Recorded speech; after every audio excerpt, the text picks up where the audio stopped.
खिलाफ अब लोगों का गुस्सा लगातार बढ़ता जा रहा है। दिल्ली की सड़कों पर हंगामा पूरी तरीके से मचा हुआ है। अब हजारों की संख्या में लोगों ने अपने हक की आवाज को बुलंद किया है और सरकारी एजेंसियों को सीधा सीधा खुला चैलेंज दे दिया है, जिसके बाद से पूरे भारतीय जनता पार्टी की हालत पस्त हुई पड़ी है। दोस्तों, यहां तक कि आपको बता दें, अब तो पूर्व ब्यूरोक्रेट्स ने भी चुनाव आयोग के कार्यशैली पर सवाल उठाकर रख दिए हैं। जी हां दोस्तों, आपको बता दें, इलेक्ट्रॉनिक वोटिंग मशीन बनाने वाली कंपनी के डायरेक्टर भारतीय जनता पार्टी पदाधिकारी से जुड़े हुए हैं, जिसको लेकर अब तमाम तरह के सवाल खड़े हो रहे हैं। ये सच्चाई है, जिसका सच आज हम आपको इस रिपोर्ट में दिखाने वाले हैं। पहले आप स्क्रीन पर चल रही तस्वीरें देखिए।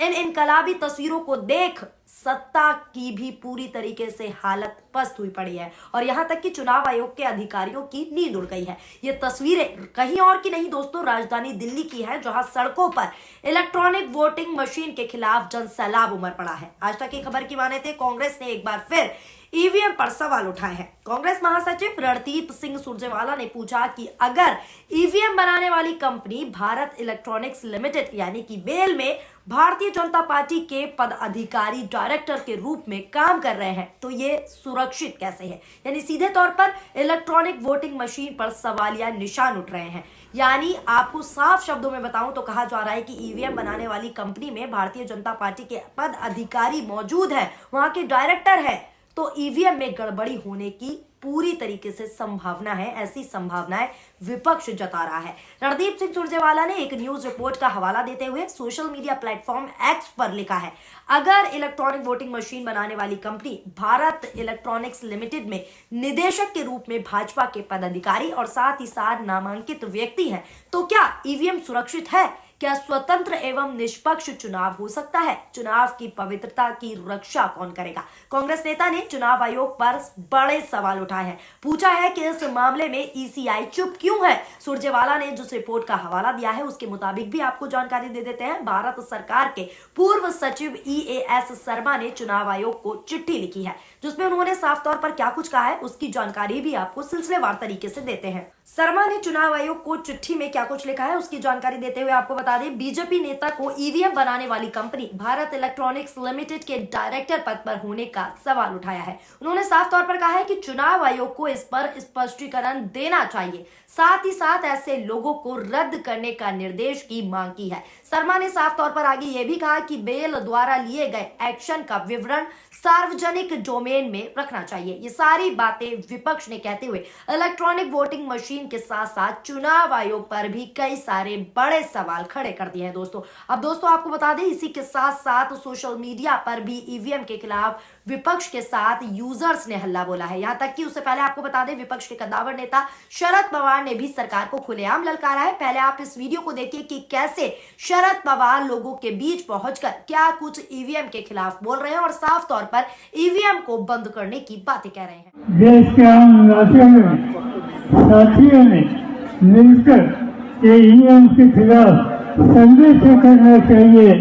सुना आपने कैसे हजारों लोगों के बीच में शरद पवार दहाड़ लगा रहे हैं और सीधे तौर पर ईवीएम बैन होना चाहिए इस बात को मुखर होकर बोल रहे हैं। अब सोशल मीडिया पर क्या कुछ प्रतिक्रियाएं चल रही हैं उस पर भी एक नजर डाल लीजिए। सोशल मीडिया पर एक यूजर ने सीधा गोदी मीडिया को आड़े हाथों लेते हुए ट्वीट किया है और साफ तौर पर लिखा है कि ईवीएम को लेकर विवाद बढ़ता जा रहा है। चुनाव आयोग गूंगा हो गया है या अपनी चोरी को छुपाना चाहता है। सुप्रीम कोर्ट के वकील भानु प्रताप भी लगातार सरकार और साथ ही साथ चुनाव आयोग को जगा रहे हैं, पर वही कहावत है ना चोर के दाढ़ी में तिनका, यानी सीधे तौर पर कहा जा रहा है कि चुनाव आयोग भी कहीं ना कहीं मिला हुआ है।